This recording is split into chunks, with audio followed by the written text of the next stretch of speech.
안녕하세요. 등촌이동 신진호입니다. 오늘은 다소 혼동스러울 수 있는 개념이나 떠도는 소문들에 대해서 그 진위 여부를 알아보는 팩트체크 시간을 가져보도록 하겠습니다. 토지가 몰수되는 것 아닌가요? 라는 루머가 있는데요. 4월 14일 보도자료를 보시면은 토지가 공공에서 소유하고 건축물만 소유권 이전해주는 것 아니냐는 질문에 대해서 국토부는 전혀 그렇지 않다. 건축물과 토지 소유권 모두 분양자에게 이전을 한다라고 명시를 해 주었습니다. 국토부에서는 이 복합사업에 기존의 소유주택을 맡기고 새로운 아파트, 상가를 돌려받는 개념을 환지와 유사한 개념이라고 설명을 하고 있는데요. 환지란 사업 시행 이전의 토지를 가져가서 새로 조성된 토지를 그 소유권을 그대로 이전시키는 개발 방식입니다. 따라서 이렇게 환지로 받게 될 경우에는 양도소득세가 이연이 되는 효과가 있습니다. 팩트체크, 토지 몰수, 건물 토지 소유권을 다 받는다. 둘 중에 팩트는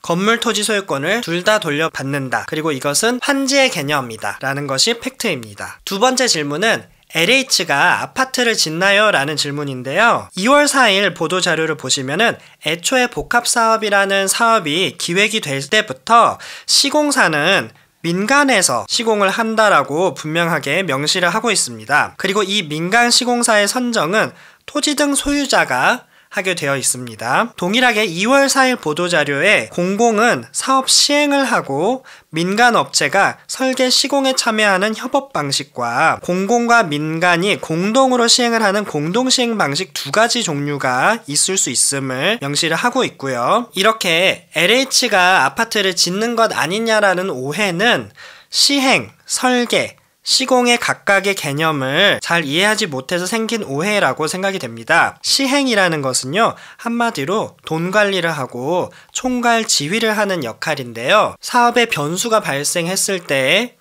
그 돈에 대한 리스크를 책임을 지는 것이죠. 그러니까 이 시행 역할을 LH가 하겠다는 것이고요. 설계는 말 그대로 집을 어떻게 지을 것인가 설계를 하는 것이고, 시공은 그 설계대로 실질적으로 집을 짓는 행위를 뜻합니다. 그래서 팩트체크를 해본다라면은 LH가 시공을 한다라는 말은 틀린 말이고, LH는 시행을 하고 민간이 설계와 시공을 하는 것이 팩트입니다. 세 번째로, 우리 집 지분을 LH가 가져가나요? 라는 질문이 있어요. 우리 집 지분을 내가 다 가져야 되는데 LH한테 내어줘야 되나요? 라는 질문인데요. 일단 이 오해는 공공주택특별법 시행령 입법 예고안에 보시면은 이렇게 총 4가지 종류의 아파트가 등장합니다.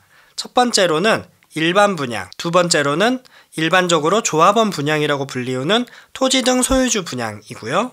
세 번째는 공공임대, 말 그대로 임대 아파트이고요. 네 번째로 조금 특이한데 공공자가라는 개념이 있어요. 이 공공자가는 이익공유와 지분 적립형이 있는데요. 일단 일반 분양과 토지 등 소유주의 분양, 그러니까 등촌 이동에 현재 주택이나 토지를 소유하고 계신 분이 받는 토지 등 소유주 분양과 일반 분양의 총합은 70% 이상이어야 합니다. 법령상 70% 이하가 될 수가 없습니다. 그리고 이렇게 LH가 지분을 가져가게 되는 공공자가의 경우는 10에서 20%, 그리고 임대아파트도 10에서 20%인데요. 이 둘을 합쳐서 30%를 넘지 못하게 됩니다. 따라서 공공자가 같은 경우는 많으면 20이고 적다면은 10%가 되는 것이죠. 그리고 이 이익 공유형의 개념을 지난 Q&A에서도 설명을 드렸는데요. 이익 공유형은 일단 분양가 자체가 싸고요. 분담금을 낼 여력이 없거나 대출도 잘 안 나오시는 분들을 위한 제도입니다. 본인 돈이 있거나 대출을 받으실 분들은 굳이 이 이익 공유형을 선택할 이유가 없습니다. 그런데 어떤 분들은 이런 이익 공유형이 상당히 좋은 점이 될 수 있는 것이 추가 금액을 낼 여력이 없으면은 나머지를 LH가 돈을 내주고 그 지분을 가져갑니다. 이 경우는 거의 1대1로 반반 가져가는데요. 집값이 오르면 그 시세 차익을 나와 LH가 나눠 갖는 그런 구조입니다. 그리고 지분 적립형이라는 것은 점진적으로 내가 돈을 LH에게 주면서 지분을 갚아나가는 것이죠. 그래서 이 지분 적립형 같은 경우는 이익 공유형과는 상당한 차이가 있습니다. 그런데 어찌되었던 이러한 이익 공유형, 지분 적립형은 10에서 20% 미만으로만 그 물량이 정해져 있고요. 시행령상 그렇게 규정이 되어 있는 것이고, 분담금을 낼 수 있거나 대출이 나오는 소유주분들은 이 공공자가를 선택하실 필요가 없고 토지 등 소유주 분양으로 분양을 받으시면 됩니다. 그리고 남은 주택은 일반 분양으로 다른 분들한테 팔아서 수익을 남기는 것이죠. 팩트 체크를 해본다라면 우리 집 지분을 LH에 줘야 한다라는 것은 틀린 말이고요. 분담금을 내 돈 혹은 대출로 지불한다면 100% 내 집이 된다라는 것이 팩트입니다. 네 번째로 민간보다 손해 아닌가요? 라는 질문을 많이들 하시는데요. 1차 선도지역 후보지 21개 구역을 분석을 해보았을 때요. 민간 재개발 같은 경우는 용적률이 269%였는데 이렇게 공공주도로 3080 플러스 사업을 진행을 했을 때는 용적률이 380%가 됩니다.